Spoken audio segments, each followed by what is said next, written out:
تقوی کے بغیر انسان کو درجات حاصل نہیں ہوتے. آپ دیکھیں وَلَوْ أَنَّ أَهْلَ الْقُرَىٰ آمَنُوا وَاتَّقُوا لَفَتَحْنَا عَلَيْهِمْ بَرَكَاتٍ مِّنَ السَّمَاءِ وَالْأَرْضِ. کہ آدمی تقوی اختیار کرتا ہے برکتوں کا نزول شروع ہو جاتا ہے. اچھا تقوی کے فائدے بھی ہیں بہت سارے. آپ کو ایک دو مثالیں بتاؤں.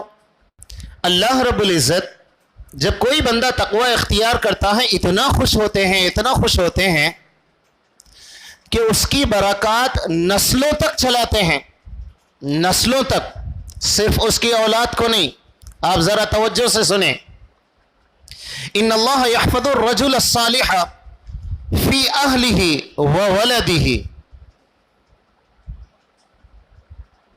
اللہ رب العزت نیک بندے کی وجہ سے اس کے گھر والوں کی، اس کی اولاد کی حفاظت فرماتے ہیں. آدمی متقی بنا لیکن اللہ رب العزت اس کی خاندان کی، اس کی اولاد کی حفاظت فرماتے ہیں. اور پھر آگے فرمایا ایک حدیث مبارکہ میں ہے کتنی حفاظت فرماتے ہیں. بعض جگہ تو لکھا ہوا 21 پشتوں تک اللہ تعالیٰ اس نیک بندے کی وجہ سے ان اولادوں کی حفاظت فرماتے ہیں. ایک حدیث مبارکہ میں بھی یہ بھی ہے ان اللہ یحفظ بالرجل الصالح ولدہ ولدہ. کہ جب آدمی نیک بنتا ہے اس کی اولاد کی، اس کے اولاد کی اولاد کی، اس کے اولاد کی اولاد کی، اس طرح نسلوں تک اللہ تعالیٰ اس کے تقوی کی وجہ سے اس کے نسلوں کی حفاظت فرماتے ہیں. آپ وہ واقعہ مشہور ہے، آپ نے بارہا سنا ہوگا کہ حضرت موسیٰ علیہ السلام ہیں، حضرت خضر علیہ السلام ہیں. سورہ کہف کا مشہور واقعہ ہے اور بڑا تفصیلی واقعہ ہے. میں پورا واقعہ بیان نہیں کرتا.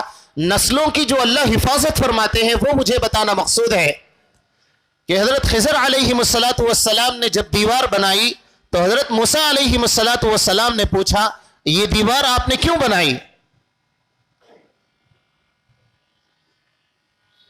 تو حضرت خضر علیہ السلام نے فرمایا تھا وَكَانَ تَحْتَهُ كَنْزٌ لَهُمَا وَكَانَ أَبُوهُمَا صَالِحًا. یہ دیوار گر رہی ہے، اس دیوار کے نیچے اللہ نے خزانہ رکھا ہے اور یہ 2 یتیم بچوں کی دیوار ہے اور اس کے نیچے خزانہ ہے ان یتیم بچوں کا. ابھی وہ بچے چھوٹے ہیں اور میں نے اس لیے دیوار بنائی ہے. وَكَانَ أَبُوهُمَا صَالِحًا. ان کے والد نیک تھے. ابھی باپ زندہ نہیں ہے، بچے یتیم ہیں. اور روایتوں میں لکھا ہوا ہے ان کے والد نیک تھے ایسا نہیں تھا، ان کے نسلوں میں اوپر دادا پردادا میں ایک دادا بہت زیادہ نیک تھے.